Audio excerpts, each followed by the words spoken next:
Hey, New Life. Today, we take a quick look at one of the most incredible and momentous events in human history.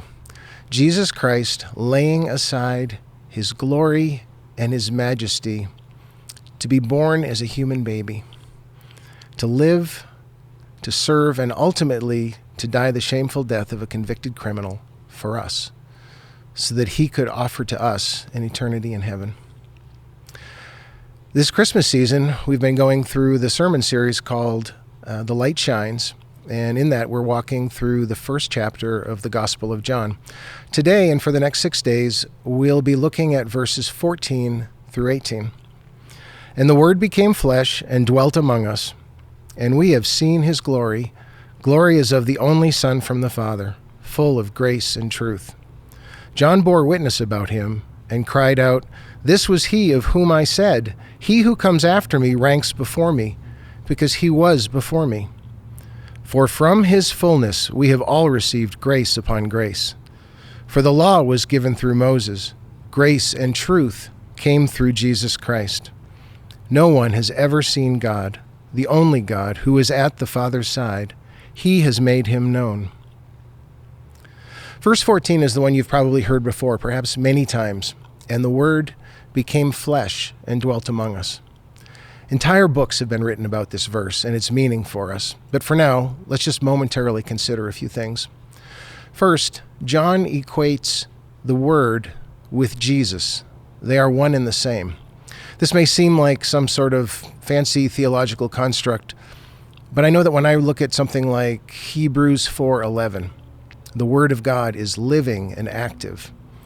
It helps me to understand much better why that can be the case when I think about the fact that Jesus is the Word. Second, the phrase "became flesh" points us to the full humanity of Jesus Christ. This is no spiritual being who descended to earth and masqueraded for a while as a man. Jesus arrives on the scene, so to speak, not in character, but completely transformed, completely human, and yet still completely God. And third, we know that not only did Jesus commit to becoming flesh, he also committed to dwelling among us. Other translations of this refer to Jesus pitching his tent permanently with us, or that he tabernacled with us. In the comparison between God's glory in Moses' day, stooping to inhabit the tabernacle of Israel in the wilderness, and Jesus being willing to inhabit the body of a human baby. Well, that comparison is compelling, to say the least. Finally, is there anything more incredible to consider, to contemplate, than the mystery of the incarnation? The idea that Jesus Christ, the Son of God, the very creator of all things, who is eternal and all-powerful, would be willing to lay aside his glory, to leave heaven in all its splendor, and to be born not in the form of an infant or like an infant, but as a very baby, one that would be completely dependent upon Mary and others for his every need, one who would experience the awkwardness of puberty and adolescence, who would pass through the rituals of becoming a man in Jewish society, and who would ultimately face the rigors and the loneliness and the disappointment of his adult ministry, yet without complaining, without wavering. And he didn't just do this for 30 years or so and then return to his pre-incarnate state.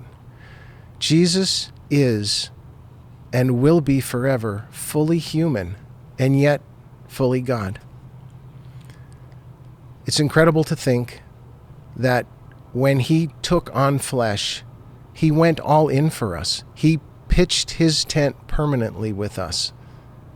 How amazing is that?